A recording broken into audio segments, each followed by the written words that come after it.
Hi, and welcome to the Changing Perspectives podcast, the show where we discuss a variety of topics including grief, parenting, health and wellness, and relationships. Join us and explore a number of changing perspectives. We're your hosts, Jenni and Josh Brennan. Hi, Jenni. Hi there. Are we keeping you up You right did now? catch me mid-yawn. Sorry, I timed that wrong. I looked over to you Sorry. towards the end of the intro, and you had a big yawn going on. Sorry. Well, good morning.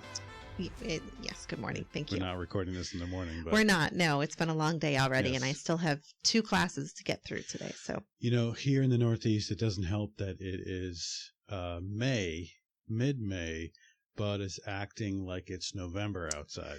I legitimately turned the heat on this morning because it was so cold when we were getting ready for school for the boys. So it is back off, but I turned it on this morning, and I don't remember ever doing that. So you're right. It does make it more difficult to have energy, and actually impacts people's moods. So I see it in my therapy office. Well, we've got the electric fireplace going on in the studio right now, so We do. That's true. got to keep things warm. So episode 17, welcome everybody.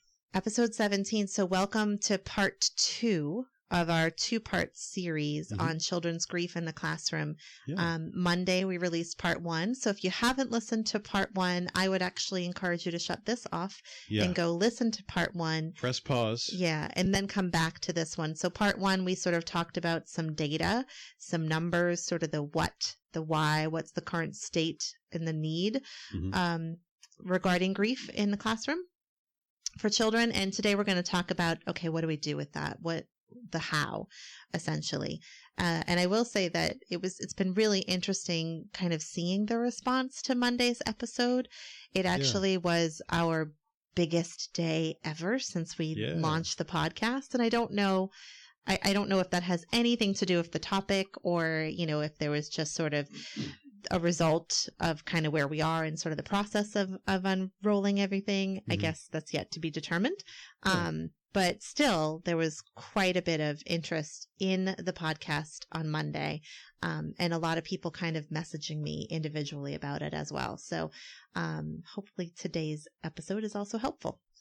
Yeah, I think so. I hope so. I hope so. We'll see. Speaking of the great response, just a friendly reminder, shameless plug, like us, review us, rate us on iTunes if you haven't done so. If you like Changing Perspectives, it helps us reach more people. Sure. And you can also send us a message, post on our social media pages. Instagram is really our biggest one. If there are topics that are of interest to you, we had we were with some people over the weekend, and we're getting some suggestions. And it was kind of a sheepish, like, I hope you don't mind I'm asking for this. And I thought it was great. Definitely ask away. We've got a list of suggested topics that we've come up with and that some other folks have suggested. So keep those suggestions and requests coming in. And listen, you can reach us on Changing Perspectives, all those different types of social media accounts, but I haven't really talked about this too much, but Disneybird Studios is how you can reach me specifically. True. That's Disneybird Studios on Facebook, Disneybird Studios on Instagram. Reachable in multiple different avenues. Yes. Are we ready? We're ready. Okay. Want to lead us in? So the format for today's episode is to go through 10 tips to support children's grief in the classroom. Correct. So we're going to go through each tip and chat about it. And go from there. Yeah. Okay, great. So tip number 1, I'm going to dive right in. It's reach out. What does reach out mean? So it means exactly what it says. In this kind of day and age, news travels very quickly and very easily. So when sometimes we learn of a loss, we learn of a child's grief experience, not through the child or the family directly themselves, but through sort of social media, friends of friends, other kids talking about it. If you hear of something, reach out and ask about it, not sort of in a nosy way, but, hey, I heard this might be going on. What can I do for you? Is there, and I'm talking about from the perspective of a school person, whether it's a teacher or a school personnel. What do you need? What do you need from me? What do you need from the school? What would you like us to do about it? So really kind of reach out and get the information firsthand. don't just kind of treat it like this shameful, dirty little secret that kind of sits in the dark. Because remember, we talk a lot about grief brain. And so if a family is going through a significant loss, they might not think to reach out to the school. They just might not think to do that. Right. So the school can be the one to reach out as well. Now, is it appropriate to reach out? So you're talking reach out to the family, reach out to the parents, yes, right? Yes. Is it appropriate, or what type of situation do you see where a teacher would reach out to the student themselves, or ask questions about the death to the student, or should they not do that at all? Go through the parents? I don't know that I would recommend the teacher ever bring it up with the student without talking about it first with the parents. However, it's also very likely that the way a school, the way a teacher, the way support staff may learn of a loss in a child's life is through the student themselves. Right. Maybe the loss happens overnight. The kid goes to school, because we've talked about how it's important for kids to still keep up with their routine. And so maybe the child wants to go to school and then walks in and says to their teacher, "My grandmother died last night. She was living with us, and she woke up this morning. Well, we woke up this morning and she was dead." The teacher can definitely lean into that conversation and ask questions of the student, or just provide support around that. I think so often what we see happen with kids is they might be doing kind of a group activity or sort of a self-guided activity in a classroom. And that's when students just sort of chat with each other. Mm-hmm. They chat about like TV shows, and they talk about what they're going to do at recess. And sometimes they talk about death.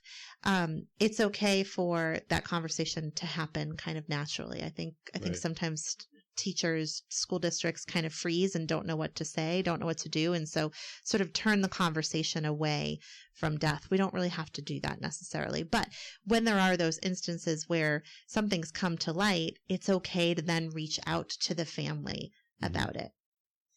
Right. And you might hear it not from the student, but a student's peer.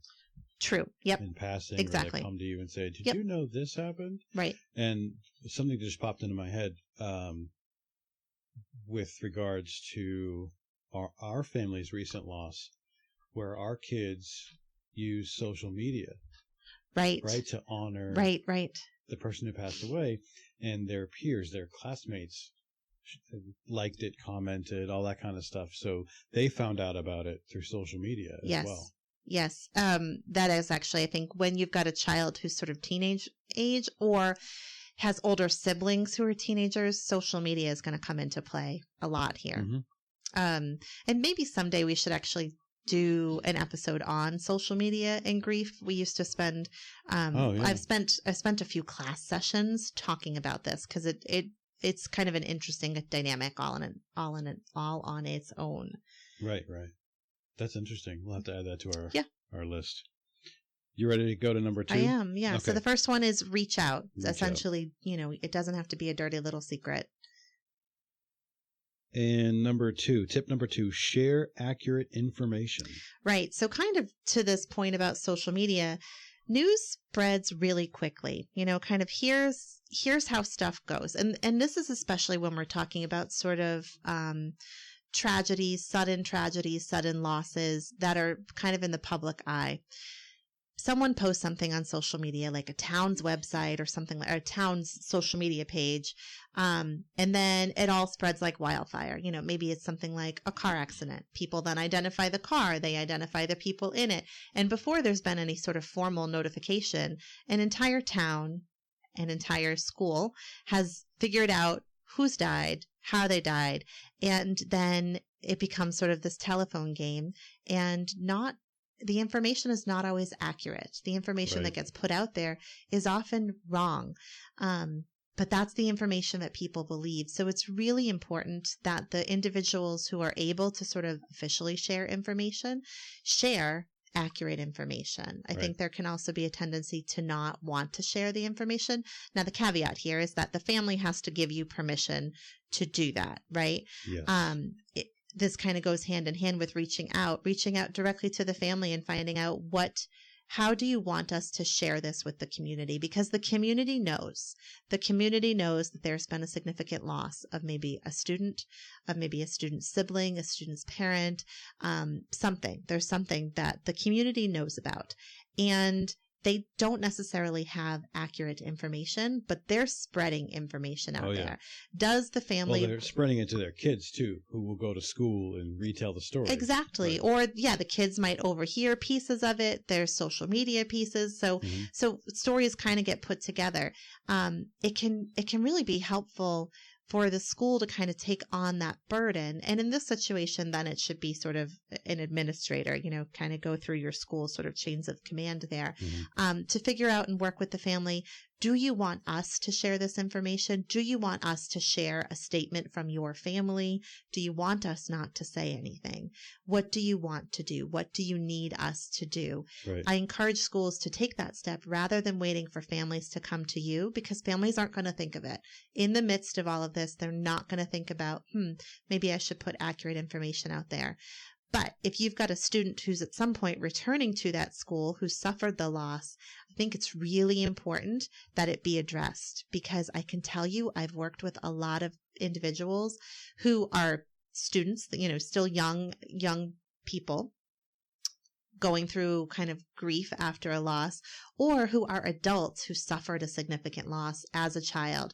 And that returning to the school environment and not knowing what information was shared is really, really challenging for them.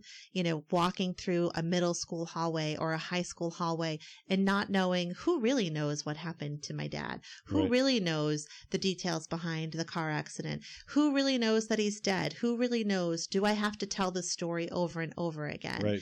And I've worked with lots of grieving individuals who felt that it would have been really helpful for them if someone had taken the reins and shared the information in a very kind of concise, consistent way with their peers, so that they didn't have to do it.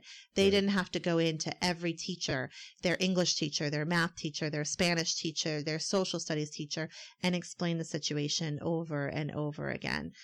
If somehow that had been done for them and to their peers. It's so stressful for them. And especially if you think about a kid's perspective, their peer group is so important. And being labeled as anything kind of different is really challenging. So there's room here for schools to step in and not wait for families to reach out. Now, a family may reach out. When you reach out to a family may say, please don't say anything. That's fine. You've reached out as a school system. You've tried, to kind of ask them what they need, and they're telling you what they need is for you not to do anything. Right. That's okay. But ask. I think it's important too for the teachers of the younger age groups to be paying attention to the stuff that they're hearing, right? On the recess, during recess on the playground, during the free play time, to sort of put a stop to any of those false details and those rumor type situations that are circling around those peer groups. And so when the child does return, they aren't faced with all these students running up to them, especially those younger ages. Right? Yeah. And this is where it's so important for kids. This is why I argue that kids should talk about death and dying and grief, because they need to be educated about what's the right thing to do when a peer loses someone significant and then they return to school. What is the appropriate way to sort of handle that? Kids don't know. They just don't know. And when they don't know how to do something, when they're uncomfortable around something, they resort to sort of being funny and silly about it and teasing. And so that's where things like, oh, that's the girl whose mom died. That's where that comes from. It's from that uncertainty, because we as the adults don't teach them what to do about it. And you talked about this a moment ago, but we talked about it in previous episodes about the routine and normalcy, needing to return to those things. And returning to school after a few days of bereavement because of a loss, they're especially needing that normalcy. Exactly. Right. Yeah, they are. And students, this kind of leads us into the next sort of step here, which is involve peers, because students, the other peers in the classroom, also need to know what's expected of them. They need to understand that, a student coming back needs routine, needs some normalcy, and also kind of needs to know what that's going to look like. I feel like this is a big one. So tip number 3 is involve peers. And there's so many different levels here. You know, in today's, I think if we think about our experience anecdotally, there are a lot of people that know you, a lot of children that know you, that are not your children. And a lot of children that know me that are not my children, just from like volunteering at field day or volunteering for field trips, for you coaching, all the sports. But that's my name, by the way. Coach of all sports. Hey, Coach. That is your name, Coach. Yeah. I'm Coach's wife. Yes, you are. Can I interrupt for a second and apologize? Today's role of the Froggy podcaster is me.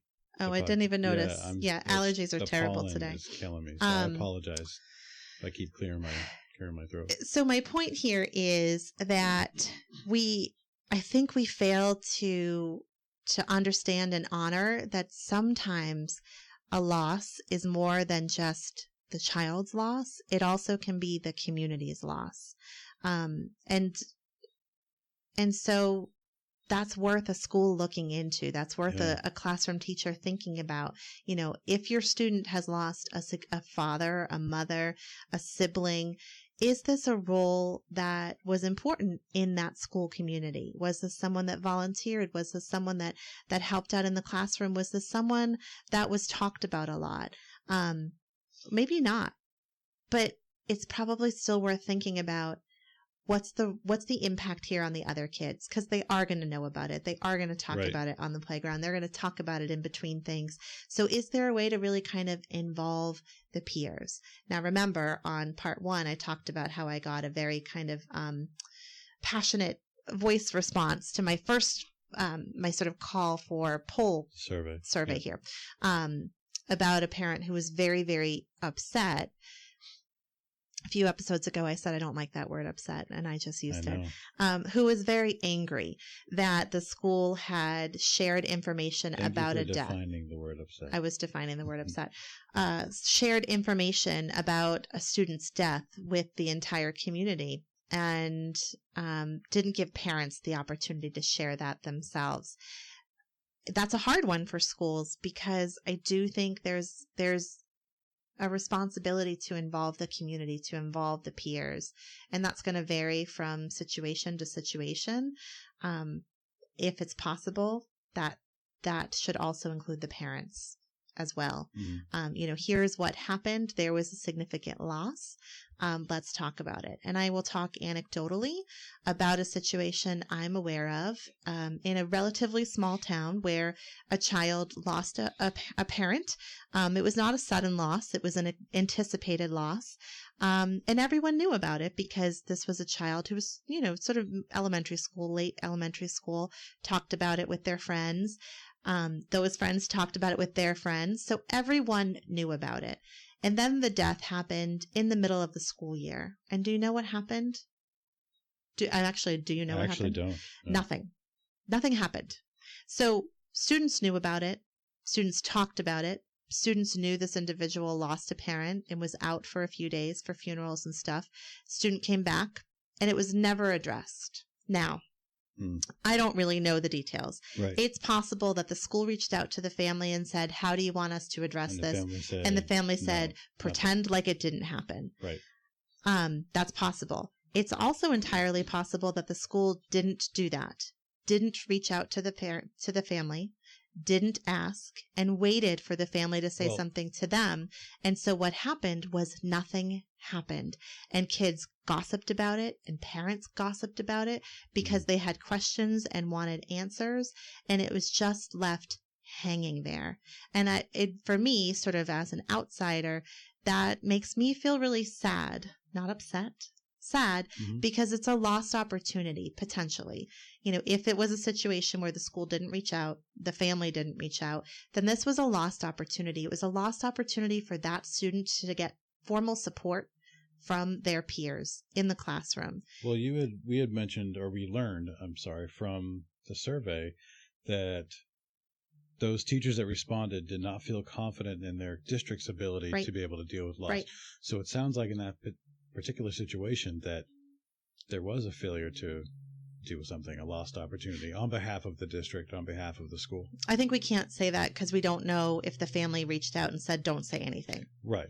If the family didn't reach out, if the school never reached out to the family and asked, then it was a lost opportunity for that student to get support from their peers and for the peers to actually give support, because that's an important learning experience for them. Like, how do I actually support someone who's grieving? How do I see that someone can lose someone really important to them and they're hurting, they're broken, they're devastated, right, but they're also able at the same time to be okay.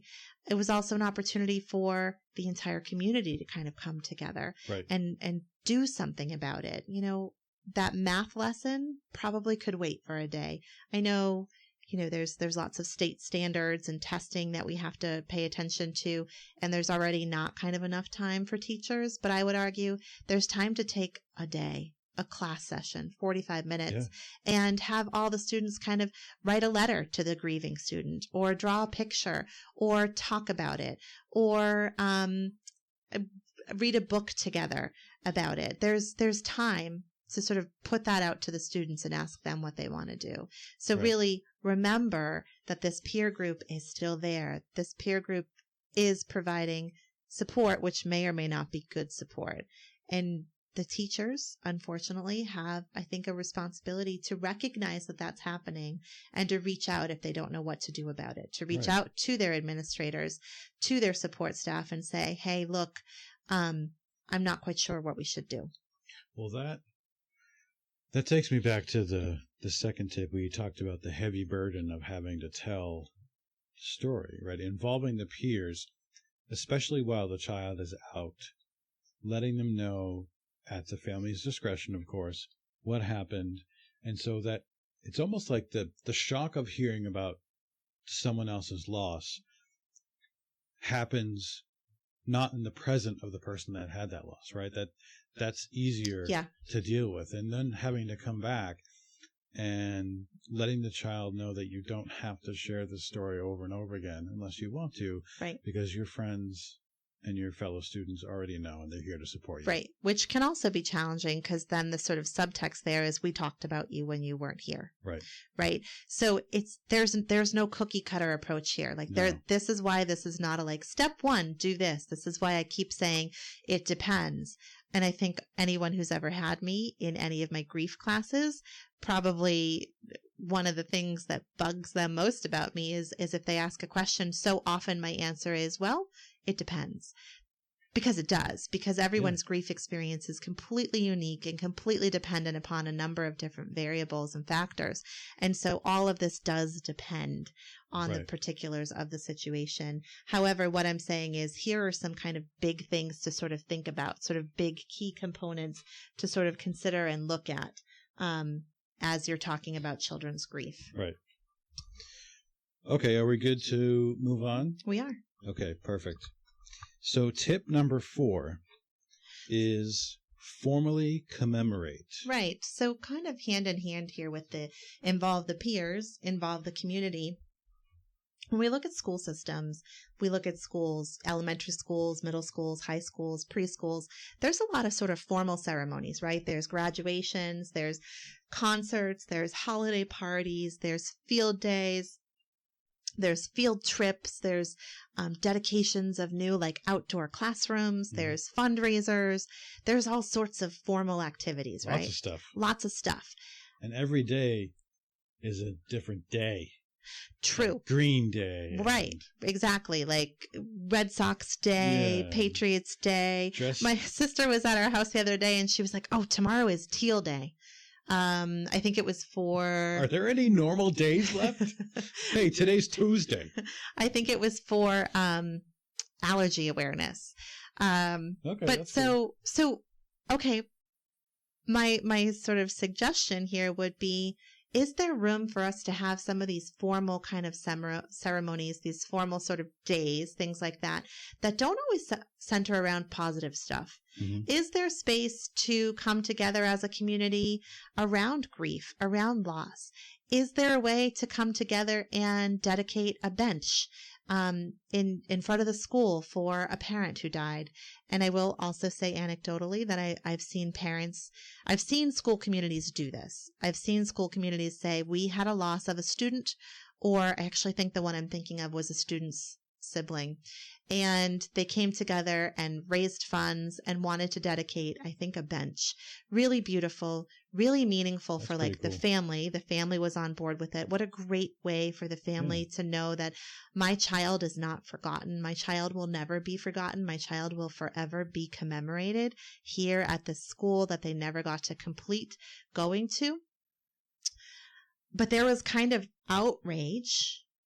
Outrage is kind of a strong word, but I saw some people have outrage over it because how dare the school talk about something sad? How dare the school put a bench in there that says a dead child's name? And I would say to those people, I get it. I get it. I'm a parent. We want to keep our kids in a bubble. We want to go on Amazon Prime, buy that bubble, stuff them in it, not let them know that there's scary stuff, there's sad stuff, there's bad stuff. But you know what? We can't. We can't. And everyone is going to die at some point. And so death is going to touch all of our lives at some point. And I hope it's not for a long time. And I, of course, hope that children don't ever have to experience that. But for many children, and if you listen to part 1, we put those stats in there, it is a reality for them. And they are just as much a part of your school's community as those children that have not experienced loss. It's and 1 in 3, right? Well, I don't have the stats in front of me now. I have this, a significant loss. Yes. So why can't schools do that? And I think the reason many schools don't is because of that exact outrage. They don't want to upset people. Death is messy. Grief is messy. Grief is not pretty, but it's real. And it's such an important experience for schools to provide an opportunity to do something like that, to dedicate a bench, to dedicate an outdoor garden and outdoor classroom to a student's parent who died. Of course, if the family gives permission, of course, this is undercutting all of that. But there's that it just opens up space and dialogue and provides education around something that's really, really important for people to have as they're moving through their childhood and their adolescence and into adulthood. So formally commemorate, because for those that are grieving, those formal ceremonies are so important. There's ways to kind of be creative about that.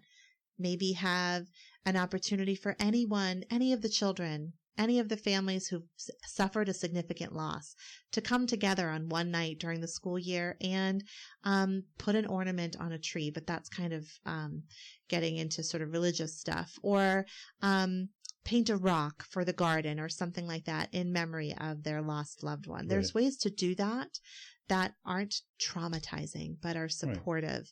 And so I would encourage schools and teachers to kind of think outside of the box and take off the parameters that say, don't talk about the sad stuff. Pretend death and grief don't happen. And they can also be done on a smaller scale. You mentioned in your tip here about the classmates putting together a book of poems, cards, pictures that the students can create and give the book to the grieving child or the grieving family. Sure. Like, it's simple. You don't have to do this big, huge I was gesture. just talking to, our child had a student teacher, and they put together a beautiful little kind of binder, I guess. I think everyone wrote letters to him. And actually everyone wrote letters, I think, when they misbehaved one day. So they all had to write apology letters. But they do that, right? We do that already. We sort of fold those activities into our classrooms, our students' classrooms, around other things that are important, other transitions. Why can't we be open to doing that around things like death? How great would it be to learn how to write a sympathy letter, a sympathy note, in real life as like a 4th grader or a 3rd grader. And I know there are parents right there who are right now listening who are probably going to shut me off and say, I don't want to listen to them anymore. And that's fine. Like I said, I get it. You want to keep your kids in a bubble, but when you try to keep your kids in a bubble, which you really can't, you're withholding opportunities from them. Well, we have to embrace the idea that it's okay to talk about this stuff. It is not just okay to talk about it. It's so necessary to talk about it. It's so necessary to talk about it, and will do your children so much good when they experience their own loss, because it's not going to be completely foreign to them. Right. It's almost modeling, right? We talked about that. Mm-hmm. Absolutely. It is modeling. Yeah. In the other episode about children's grief. Okay. Tip number 5 is be flexible. Right. So just like I said, every grief experience is unique and individual, and it depends. That means that what works for one child, what works for one student is not going to work for every student. So approaching a student who's grieving with some flexibility is really important, and understanding that some children are going to need to come back to school and really lean into their routine and lean into structure. And some kids are going to come back to school and that's going to be a real struggle for them. That routine, that structure. What I hear from a lot of teachers and a lot of the research out there shows is that teachers or school staff will say, I don't get it. He's so sad during math class and like looks off into the distance and will just start crying and can't focus and needs to like take a break, but he's fine at recess and he's fine at lunch. So is this really about his grief? And I will say, yeah, it is about his grief, because guess what? It's way easier to be distracted by your friends at lunch and recess than it is during math class. And so what we're asking children to do sometimes during the school day is to really kind of turn on those frontal kind of more advanced parts of their brain and really focus.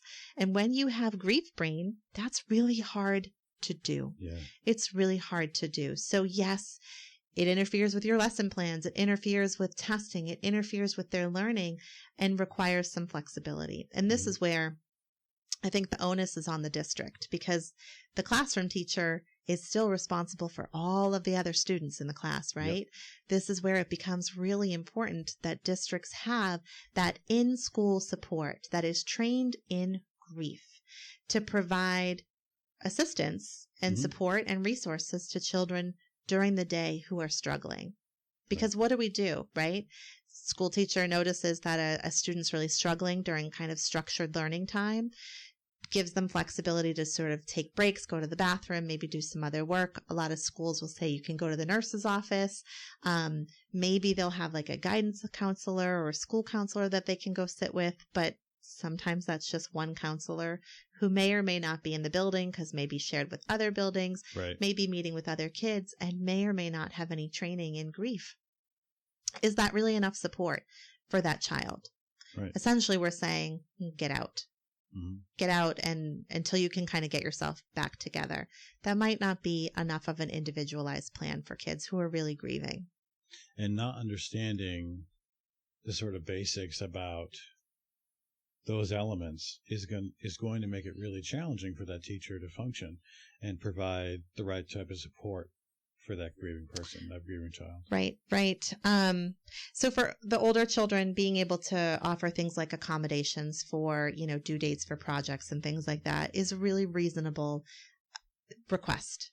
Or not even request, because a student might not request it, but expectation for teachers to be flexible around that. Our job, as parents, but of course the job of teachers is to provide support and to meet the needs of the students, right? And so when we have a grieving child, a grieving student, they have different needs. And understanding those needs will help be able to meet them. Right. I mean, essentially, if a child suffers a significant loss, that student may look very different to you as the teacher. That child may look very different academically, socially, emotionally, cognitively. They may really look very different to you, and they may be set back a little bit because of their loss. That's okay. How could we expect it not to set them back if it's a significant loss? Well, and understanding grief allows you to understand that sometimes, like we said before, normalcy is important. Routine is important. Right. So you can't assume that they need flexibility, right? Or Exactly. that they need a break. Right. They might want the same due dates and deadlines. They might need that Right. in order to start to deal with their grief. And so this is where it's important to kind of go back to step one or tip one, which is reach out. And that it might be different, if we're talking about like a middle school or a high school kid, it might be different. What they need in terms of accommodations might be different for math, which comes maybe really easily to them, versus what they need for a writing class, which maybe they struggle more with. So really important that teachers are aware of this. And how do you become aware of this? Well, through training. I mean, listen, this is basically just an episode to tell you what you need. It's not even really going to give you what you need because, well, we'll get more into that. But some awareness here on the need for flexibility. Okay. So tip number 6 is resist the urge to share and compare.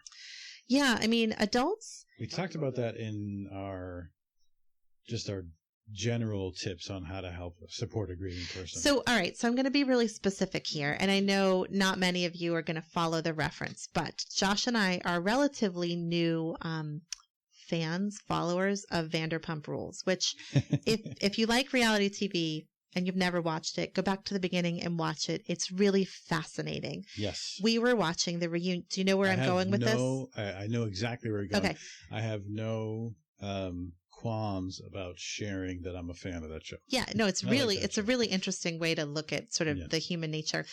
So one of the sort of storylines this season has been about death and grief, and a few of the characters have lost their father. Actually, I think 3 of them.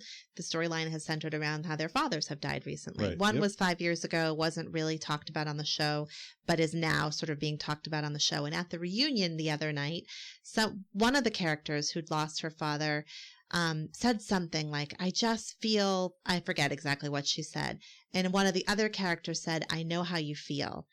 And she lost her mind over that.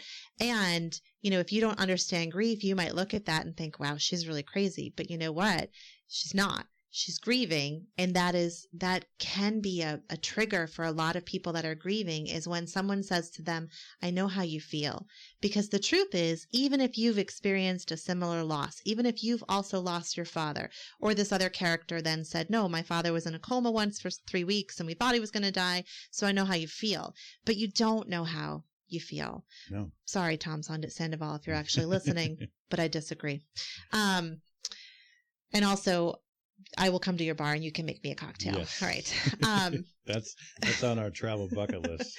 But you don't know how they feel. And that can be a natural kind of human tendency, right? Is to join and be like, oh, I have something similar. I know how you feel. Yes. But what the grieving individual hears is, I'm minimizing your loss. I want to talk about my own right now. And you're grieving the wrong way. I'm kind of judging you. So we have that inclination. Us as adults, we have more experience with loss than children typically. Yes. And so our inclination, if we don't have training in grief, is for a child that maybe comes in and has lost their dad to say, I know how you feel. I lost my dad too. Right. That's a dangerous statement to say, because it could be really minimizing to the child. It could shut down the conversation. It might be a good way to join with them at some point if you wanted to share, if you felt ethically like it was okay to share that. I lost my dad when I was 12 or something like that, without saying, I know how you feel. So resist the urge to share because and to compare. Just a natural urge. It is natural response. To say, oh, I did that too. It really kind of be mindful of how you're approaching those conversations, and be mindful of the fact that, you're not trying to work out some of your own stuff there, sort of unknowingly as you're talking with a student about we know your loss. Intention is good. Of course, especially in the school setting. But you have to be careful about that. And shameless plug, for more information on how to provide support after a death, check out episode 7 of the Changing Perspectives podcast. Yes, for sure. Yes. What not to say. What not to say to a grieving person. Yeah. Tom Sandoval should have listened. He did. To that. We'll have to send him a link to the episode on Instagram. Okay. Tip number 7 is anticipate re-grieving. What does that mean? So children, when they grieve, we talked about this. Maybe it was it was on one of our previous episodes. We talked about sort of children's grief. One component of children's grief that is different than adults' grief is that children re-grieve. So think about your childhood. There's a lot of developmental stages. Lots of different theorists propose lots of different names and descriptions for stages in childhood. But essentially, childhood is a bunch of different stages, right? How you are at 2 is different than how you are at 6, is different than how you are at 10, different than how you are at 16, different stages. Right. When you experience a loss at a particular stage, you grieve that loss sort of emotionally, cognitively at that level that you're at. As you then move into new stages, the next stages, you advance emotionally, cognitively, physically. And so you experience that loss all over again. You understand that loss in a different way. You re-grieve that loss. And it really essentially is as if you've lost that person again. Right. So this is something unique to children. So a child who's lost someone at the age of 4, when they sort of transition into maybe becoming a teenager and they're moving into middle school for the first time, they may look like they've lost that individual all over again because they're experiencing that loss now for the first time as a teenager. Right. They're understanding what that means for them as a teenager to no longer have that person in their life, to not be able to have that person in their life. So anticipate this notion of re-grieving. One of the responses that I got on Monday was from an individual who lost a parent at a relatively young age, and the surviving parent at the start of every school year would send a letter, because this was a while ago, so email wasn't always accessible, would send a letter every year to the students' teachers, letting them know sort of the history, that there had been a loss of a parent, and kind of sharing what that experience was like. At one point along the way, one of the counselors pulled this individual into their office and said, essentially, the message was, it's been a long time. Don't you think you should move on and get over this? You're not serious. No, I hear stuff like this all the time. It's a serious thing, and I don't doubt it for a minute. I hear stuff like this all the time. Wow. I work with people who come to my office, and often it's over a recent loss. But a lot of the time, it's also over prior losses that were never really processed. Right. And so I get to hear people's stories like this. Yes, this happens. And that was, I'm sure, a well-meaning adult who really didn't understand grief, didn't understand this concept of re-grieving. All the more reason. Yeah, didn't understand. He needs to have training. Yes, didn't understand that there really is no such thing as closure. Kind of probably read a paragraph, maybe a chapter about it in their training.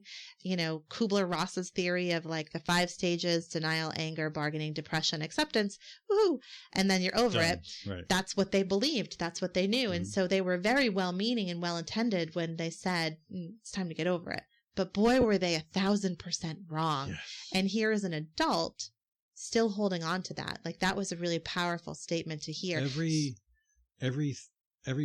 year, every subject, every new movie that's watched in school, every new book that they talk about in English class or something might have an element that will trigger something. Yes. Even if the death was years ago. Yes, absolutely. Right? So not just this concept of like re-grieving because of developmental shifts and developmental changes, but this notion that grief can come in waves. And so there can be something that just kind of comes out of nowhere. And for those of you driving around right now that are adults, think about that. How many times have you looked out and seen a bird that reminds you of a loved one, or a butterfly, or smelled someone's perfume at a store and thought, oh my God, that my mom used to wear that perfume, or heard a song on the radio that's kind of playing at just the right time and it hits you emotionally, like these sort of, I call them waves of grief that just hit you from nowhere. That can happen to children too. And that's a great point. You think about all that they're exposed to media wise, like with books and stuff like that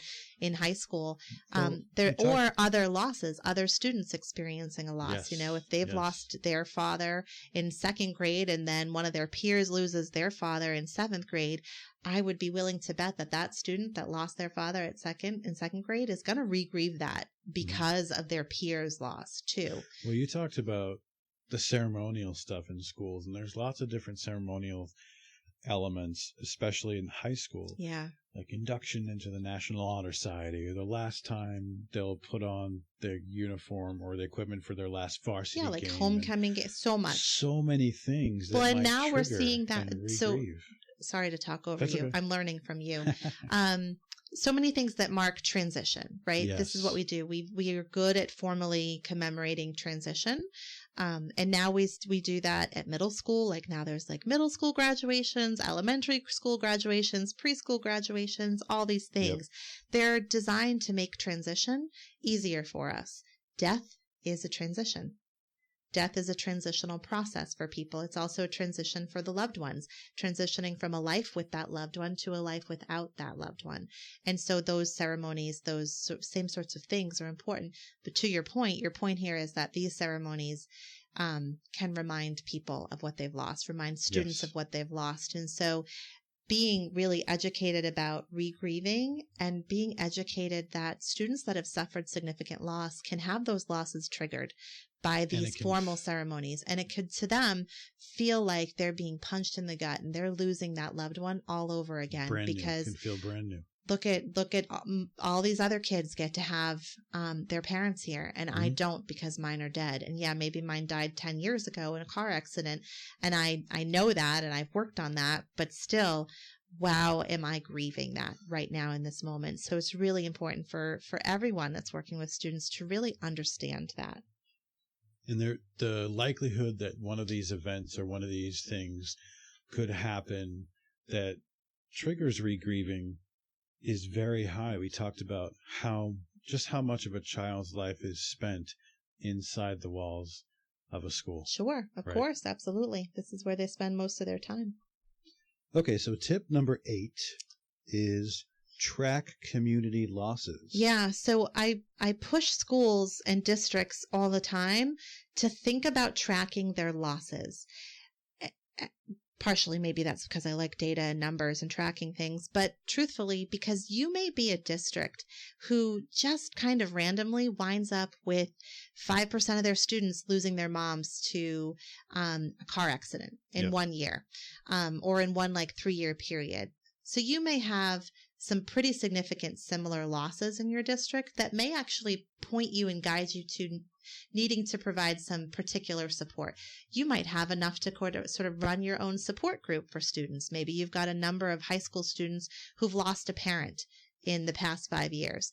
Maybe there's a need then for there to be some targeted support around that. Or maybe just as a community, you're noticing a significant number of losses, and that might mean that it's time for you to do something sort of formally around it. And if you're not tracking them, if someone's not in a centralized place tracking them, you're never going to know that. Right? Like you're never going to know that this is happening.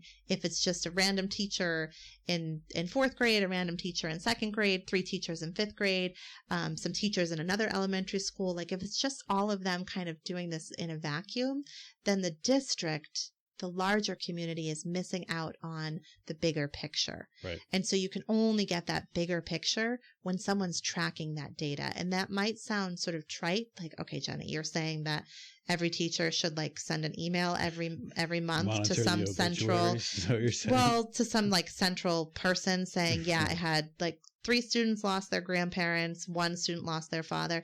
Yeah, I am saying that. I'm saying that's an important component. It's an important data set to be aware of for your district. What about for your school? So I would say also school-wise, grade-wise. Tracking community losses, could that mean not maybe frequency or volume, but impact? Let's say there was, an incident in a large sporting event or some sort of big event that a lot of students were at, and the tragedy ended in a death or something. Right. I mean, does that So I actually think districts do a really great job with that, actually, with those kind of, think about the news, think about any sort of high profile case. Yeah, I guess that's what I was if it makes the media, right, or there's something kind of big, what does a school do? They say, school counselors will be available on like Saturday and Sunday and all this week for students that they call in additional supports, and there are sort of like crisis teams. So if there's a real crisis, like candlelight vigils. Yeah. So when it's stuff like that, when it's like trauma, if there's a school shooting, if there's sort of a mass casualty event, there's some sort of like bus accident, stuff like that, sort of that bigger stuff. For some reason, schools sort of have permission to lean into that. That's and interesting. And to pull in the additional support and to be open about it and to encourage students to miss class and go see counselors instead that they provide during the school day. But we don't do that for those smaller losses, but those smaller losses are happening much more frequently than these other losses. And you're just as likely to wind up with a PTSD. Well, I don't want to say just as likely. It's a possibility that you could wind up with a post-traumatic stress syndrome or disorder or diagnosis from a loss that's not from a car accident or something like that, right, a bus accident. So it's just as important for school districts to be saying, wow, look, we're tracking these numbers. There's a whole lot of kids in our district that lost their parents this year due to cancer. We should do something about that. Not that we can bring the parents back, but we're not doing enough with our counseling staff. So what if we treated this as if it were a mass casualty event? What if we treated this as if it were a school bus crash? We don't do that. So I would say to schools, why are you doing it for those things and not for the other things that are happening more frequently? Because there's no real data that shows you that one needs more support than the other. Well, you said something interesting, that students or school systems feel like they have permission to have these public displays of grief and support with the candlelight vigils and the social media postings and the addition of counselor support and all that. I feel like there's such a need to change the perspective of these school districts to give them permission to support these other losses, these more sort of run-of-the-mill, so to speak, losses that children deal with. Yeah, they're not necessarily losses that make the evening news or make it around social media or make it into the local newspaper, but they impact your students just the same, and they impact their peer groups, and they're talked about. But this is what we do sort of culturally, sort of on a larger scale. Those are the types of things we talk about, right? Those are the types of things we talk about at like a sporting event on the sideline with other parents, right? Like there's more permission to talk about that stuff. Yes. It's kind of sensationalized. Yeah, absolutely. And so sensationalized deaths, there's this sort of automatic response for a school system to say, oh, we've got counselors on hand. And if they don't respond like that, they'll get flack for it. Exactly. And so what I'm saying is please keep responding like that. Yes, I agree. Let's also find a way to respond better to these other students, because we know we can do it, right? We know we have the resources. We see you do it. Yeah. So let's see if we can do it for these other losses, because I can tell you there are a lot of children and families that are struggling, and it's not enough to just say, oh, go get a counselor outside of school. Okay. They're going to, if their insurance covers therapy in a way that's meaningful, B, they can find a therapist who's good and who has openings and takes their insurance and works with their schedule. Great. But that's only going to be one hour a week, 1 45-minute session, maybe 2. What about the rest of, where they're spending their time? So we know school districts can do it. Let's see if we can kind of expand that sort of model. So that's what I mean when I say track community losses, to kind of get to that point. All right. Okay, so we're moving on to tip number 9, which is support the staff. Yeah, I mean, if you've stuck it out and you've listened to part 1 of this, and now you're all the way into part 2 with us, and you work in the school system, I wouldn't be surprised if right now you're feeling pretty overwhelmed and pretty scared and feeling a tremendous amount of responsibility on your shoulders. Well, and the responsibility, we talked about this in part 1, the responsibility is going to be there either way. Right. With or without grief training. Yes. I didn't suddenly make there be children who are grieving in Right. your classroom. What we've done is sort of call attention to something that was already there that I think you knew about already based on the responses that I've received to the poll question and based on the responses following Monday's episode. I think you knew about this already. And although I've given you some tips, this is really just a starting point, and I know that it's not enough. So there's a tremendous amount of responsibility on your shoulders. And because of that, there's a tremendous amount of responsibility on the district's shoulders to provide you with support, because you are the front line. You are the ones who are there day to day, who are hearing the children just kind of, as they're talking, as they're doing their sort of daily work in the morning, kind of talking nonchalantly about their loss, about their grief. You're the one who's seeing the changes in behavior, who's seeing the sort of academic impact that grief and loss is having on children, who's feeling the frustration at not being able to adequately support or feel like you're adequately supporting them. And so you need support too. Mm-hmm. And that support is in the form of a supportive district, supportive administration who's there to, point you in the right direction, to provide some sort of supervision for you, opportunities for you to come together with your colleagues to just sort of say, this is hard. I had a really hard day with the grief. But also, I think that support is in the form of education. I don't. I was just going to say, I think that's the first step. Yeah, I don't think it's fair for you to walk away from this sort of experience saying, okay, I guess I've got to go find some additional training myself on top of everything else. I've got to find some workshops. I've got to figure this out. I think it's really up to the district to work this into their required training. Every district pretty much has required meetings and trainings that you have to attend as school staff. I think really the onus, I'm talking to you now, administrators, is to make this available and accessible to your school community, to everyone, to teachers, to teachers' aides, to people that are working in the cafeteria.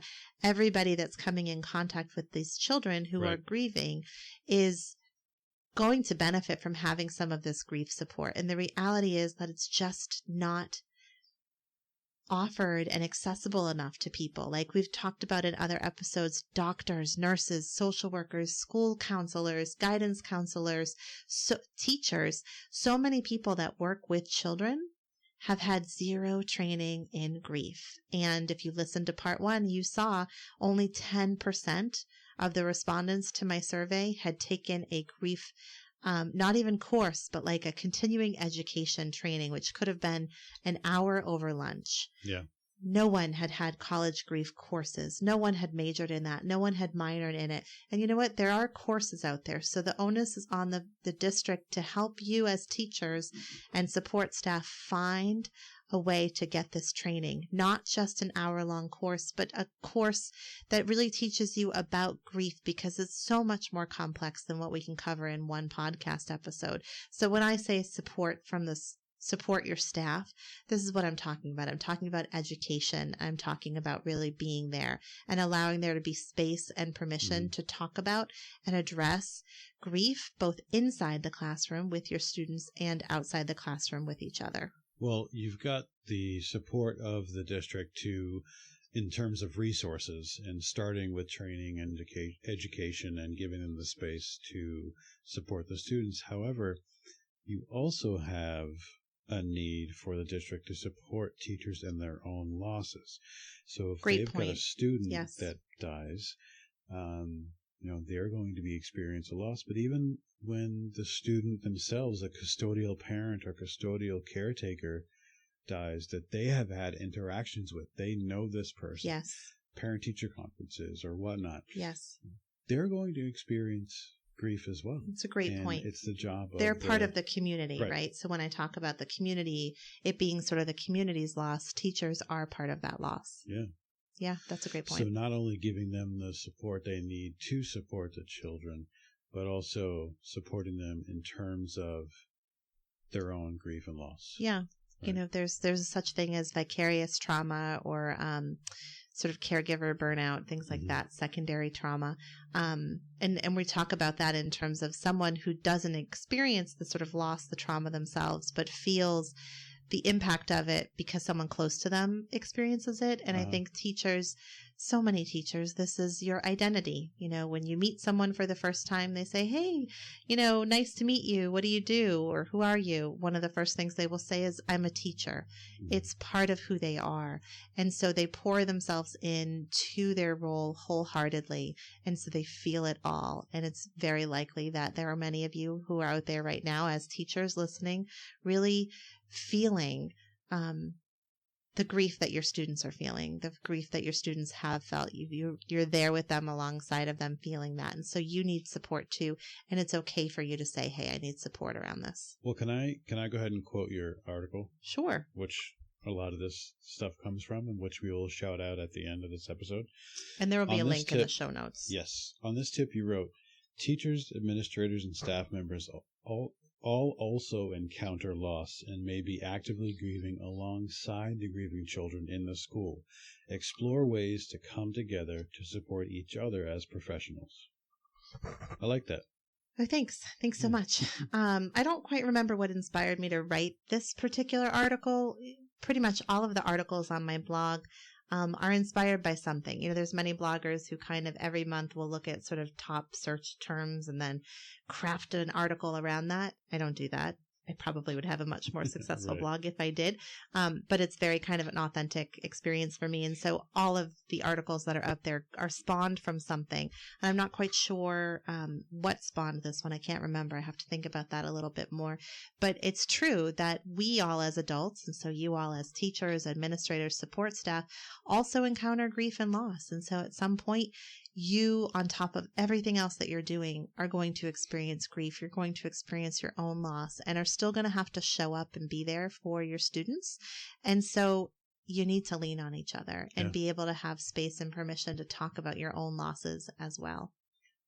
Let's go ahead and tackle the final tip. Okay. Which is provide support over time.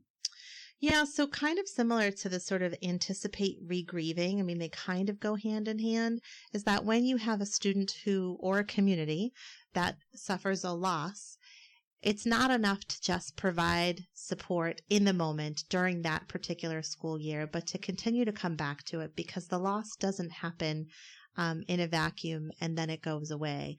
The loss forever changes them and is always there under the surface. And so it's important that the place in which these students spend the vast majority of their time, their school, it's important that their school is equipped to continue to be there to provide support to them. Can I quote you again? Sure. You have to properly cite it, though. Okay. You don't know what that means. I'll probably. Yes, I do. All of my students just like cringe, like, oh no. Easy there. Just as grief will exist over a long time frame, so too should the support from the school. Yeah. And we don't do a good job with that. We collectively, as a society, as a culture here in America, we don't do a good job with that. We provide support in the immediacy, you know, kind of around that time of the immediate death, the wake, the funeral, that kind of stuff. A couple weeks after, we'll do food trains and casseroles and stuff like that. And then we back off and we don't talk about it anymore. We don't talk about the person that died. We don't talk to the person that's grieving about what they're going through. We just sweep it under the rug. And that is not fair. I get why we do it. And this is part of sort of this, those of us that are really passionate about grief, that's what we're trying to change. And it really could start with the children. Someone reached out to me today, that I've met sort of just through doing this podcast, and said, you know, they're fortunate to be in a district where they have a lot of funding and support. And so they have multiple counselors in each building in their district providing ongoing counseling, individual counseling, group counseling to students. They do it right. However, even in a district like that, she said, I wish that we did more to provide kind of awareness and education around this to all of the students. She said, I wish we sort of had a mental health class, a sort of grief awareness class that was required for all high school students, you know, not just like high school 101, but this kind of stuff, this kind of real world stuff should be really mandatory because we're all going to encounter it. And I've said that forever at the college level. I think that this should be a required course, regardless of what you're doing, is some sort of course in grief because you're going to encounter it at some point. Yes. But yeah, it makes sense for it to happen at the high school level too.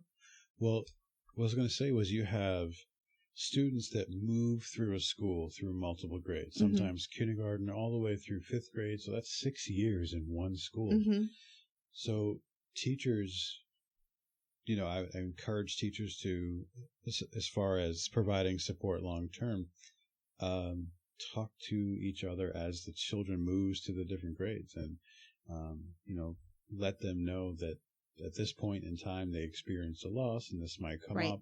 That's part of supporting each other as far as colleagues, but also supporting the child in the long term. Yeah, it becomes part of that student's makeup, but I think there's a risk there. You don't want it to be like, oh, that's the girl who lost her dad. You don't want to identify her or them in that way. But it's an important part of their story. Yeah. You're right.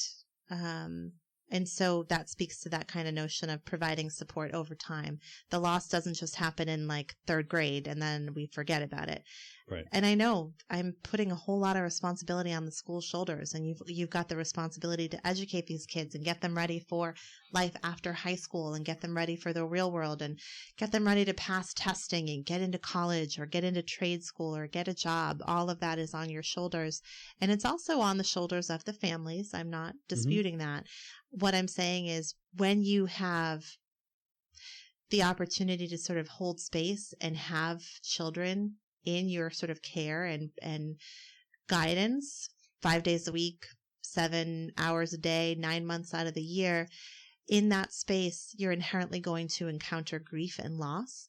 And because of that, unfortunately, it also becomes your responsibility to recognize that and provide support around that loss during the time that you have them. It's not enough for just the families to provide that support. It has to come from the school as well in some way. And so I'm saying, can we partner in some way that's more meaningful? And this is a discussion that's ongoing. I don't have all the answers. Right. What I'm saying is, I think this is kind of where we need to go next, is really dive into this deeper. So a starting point, now that you've kind of listened to all of this, would be to take this back and have a conversation with your school.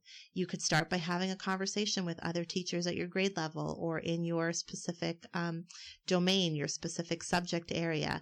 Bring it up at a staff meeting. If you're an administrator listening, do some needs assessment, do your own survey, find out from each of your schools, each of your grade levels, each of sort of the subject areas. What's the training level of your staff in grief? How many of them have had a college level course in grief, death, and dying? How many of them have gone to a continuing education course on it? And if so, how many hours of training has that been? I'm going to guess that many of you will find very, very little training. And so there's a need there. What can you do to address that need? Can you bring in someone who specializes in grief and loss, death and dying education, to provide an overview, an ongoing training? Could you provide access to an online course to give everyone sort of a baseline understanding of grief, death, dying, what that looks like in children? Figure out kind of what the needs are in your district and figure out a way to bridge the gaps there. There's lots of us out there. It's not just me. There's lots of us out there like myself who are saying, hey, let's talk about it. I'm willing to talk about death. I'm willing to talk about grief and death and dying and sort of figure out a way to problem solve with you, point you in the right direction. So maybe it's time to kind of start thinking about that. So that's kind of your homework assignment. I wanted to challenge you. Me? Yes. Okay. Sort of in summary, as we end this episode, you kind of already touched on it a little bit, but what do you want? What would you like parents to take away from this episode of this topic? That's a great question. I guess I would like parents what would I like parents to take away from this episode? I guess I want parents to kind of view, what's the word I want to say? Like sort of scale back, kind of zoom out. That's what I was looking for. Kind of zoom out of your role as a parent to your child, to your children, and kind of think about the experiences that you've had, that your children have had in their school community. Where's the loss been? Where have the deaths been? What have those experiences been like for your child, for their peers, for you? Have they been talked about? Have they not been talked about? Has there been like a bench that was suggested that there was outrage around? Kind of really think about it. These are things that happen that we then sort of put in the back of our mind. So think about it. And then have conversations about it. That's kind of almost always what I say as a takeaway, is to then talk about it. Talk about it with your friends. What have their experiences been? Have a conversation with your teachers, with your school administrators, with the principal. If you're able to have those conversations and ask questions. What is the training around grief, death, and dying? What are the sort of protocols in place? What are the opportunities available for support for children who have suffered a loss, who are grieving? Kind of find out more, and then encourage some change if it doesn't feel like it's enough. Yeah. And you also can get training as well. Yes. There's lots of it out there. I think that it's important to point out that I like your thought about the starting point. School officials and teachers, what we want you to take away really is start the conversation. Yeah. Right. Start the conversation and figure it out. And it's okay to have the conversation. Mm-hmm. Let's start thinking about this as taboo topics, because that's what it is. Let's stop talking about them as they are taboo topics that we're not supposed to talk about, because that's not going to ultimately support what a grieving child needs. Right. Okay. Is there anything else that you'd like to add? No, but I'm really glad that we broke this up into 2 parts, because this would have been a long, I agree. long single episode. We have a big fan out there that let us know that they would have been fine with a big, long episode. But let us know. Yeah. Oh, okay. If you, same person you talked about earlier. Okay. Mm-hmm. Let us know if you like it broken up into 2 parts, or if you're okay with like a 3-hour episode. It's up to you guys. You let us know.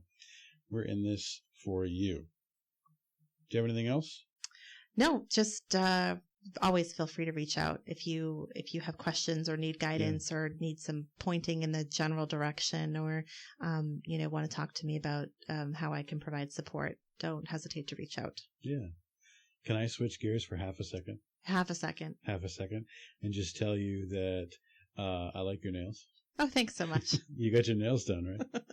I did. Self-care is not selfish. So no, it's not. And I want to talk about love language for half a second. Remember we talked about, I think it would, in ways to reconnect with your partner.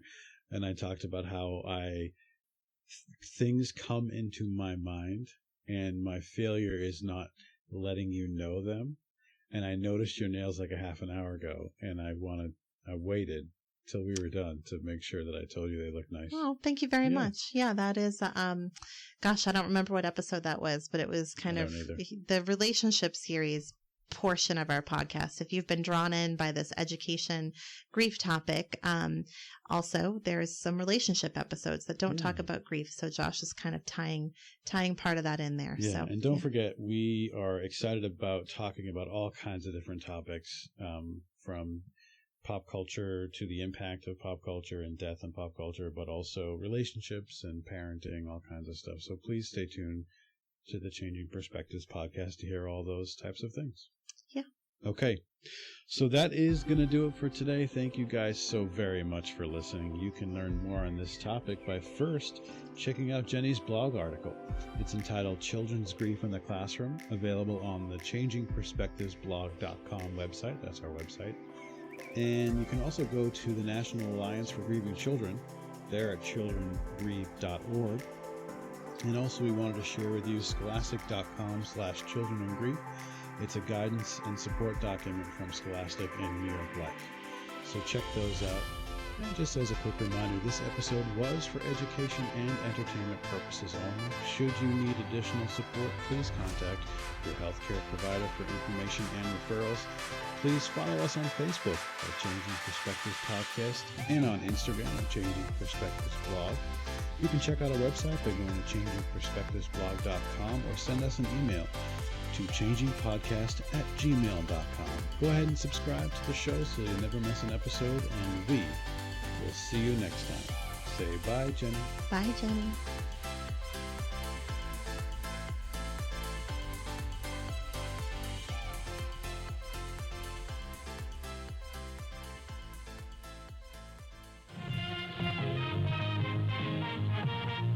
Welcome to Cinemarks. If you have your tickets, take your seats. The show is about to begin. Ever dance for the devil in the pale moonlight? Every week, Troy Adams is joined by an array of nerdy podcasting co-hosts. Hey, Mom! The meatloaf! They discuss films and television from the past, present, and future. It's always something different on the slate. Life is a box of chocolates, Forrest. You never know what you're gonna get. It's always kept fun, spirited, and they attempt to be entertaining. 60% of the time, it works. Every time. You can follow the Cinemarks on Twitter and Instagram at CinemarksPod. Go ahead. Make my day. The Cinemarks podcast is available on Wooshkaa, iTunes, Spotify, and most other podcasting platforms. We hope you enjoy the show. Everyone in this room is now dumber for having listened to it. I award you no points, and may God have mercy on your soul. The Changing Perspectives podcast is produced, recorded, and edited by Dizzy-Bird Studios, Whitman, Massachusetts. Visit Dizzy-Bird Studios on Facebook, facebook.com/Dizzy-Bird Studios.